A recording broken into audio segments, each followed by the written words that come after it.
now, the man who has helped us uncover this all, Shadow Minister for Home Affairs, James Patterson.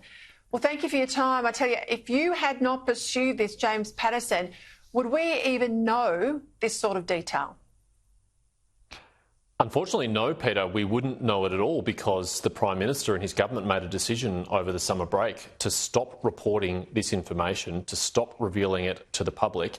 And it was only through the process of Senate estimates that we're able to force the Department of Home Affairs to finally cough up this information, to finally admit how many murderers there are in that cohort, 7, how many sex offenders there are in that cohort, 37, how many other violent criminals are in that cohort, 72, how many domestic violence perpetrators are in that cohort, 12, and the fact that the government has not made one single application to the courts under the preventative detention regime that the Parliament rushed through the Parliament before Christmas 2 months ago.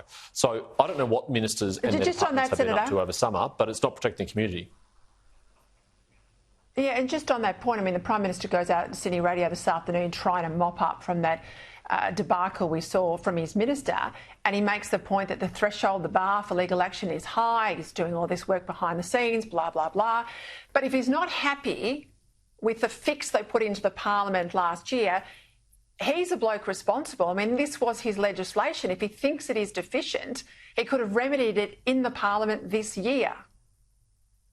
Exactly right, Peter. There were multiple opportunities to do that if he chose to, but they haven't brought through any legislation at all. I mean, why did the Parliament rush through this legislation before Christmas if they planned to take a leisurely, long summer, slowly going through the processes, not devoting sufficient resources to it, not prioritising the highest risk among them, and not getting those applications before the court? Because, of course, once you make the application to the court will take its own time to consider it, which we can't directly control. The only thing we can control is when those applications are made. And so for them not to have made one application, maybe we should just start with the murderers, or we could start with the child sex offenders. I don't expect all of the 149 to be behind bars now, but just one would be nice, and they haven't even managed to do that.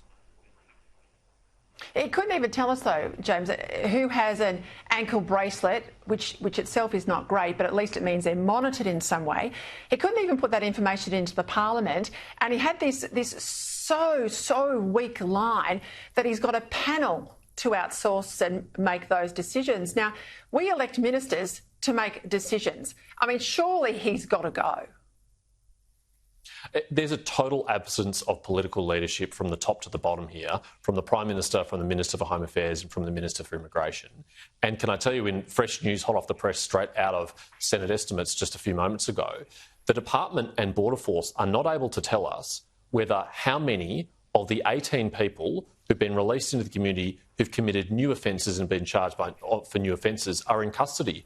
All the Border Force officials are able to say is they think some of them are in custody and some of them are out in the community, but they've got no idea. I mean, these are people who've not just offended once, which is what landed them in prison or immigration detention originally. Since they've been released, they've offended again, and they've got no idea where these people are or whether or not they're in the community, and that is just a travesty.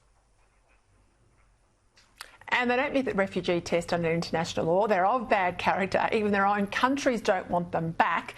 But we're not locking them up. We're not monitoring them. We've got them out in the community. We've got them on welfare.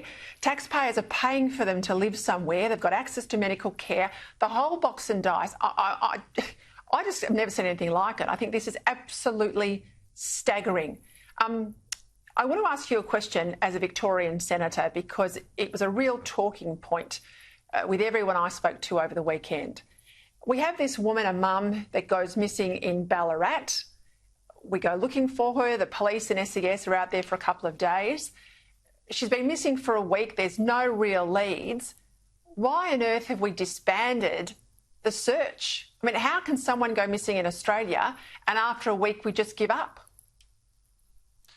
Peter, like you as a fellow Victorian, I'm very distressed by this news. It makes no sense to me at all why this woman has disappeared and why, after just a week of searching, that search has been disbanded. I hope it's because there's a very good reason why, and they have some information, but that hasn't been shared with the public if it's known to police. Surely we should be continuing all efforts until there is a reasonable prospect of finding her or understanding where she's gone. I mean, I know a lot of Victorians are very distressed by this right now. Are you going to keep pursuing this detention issue? Absolutely. We'll be back after the dinner break in Senate estimates from 7:30 tonight, where there's a whole range of unanswered questions. I mean, among that cohort, 36 people that were not given ankle bracelets. Border Force wasn't able to tell us how many of them have reoffended now that they're in the community and whether or not they pose a risk to the community. It's just worse and worse and worse. Thank God we've got you on our side, Senator James Paterson. Thank you for your time.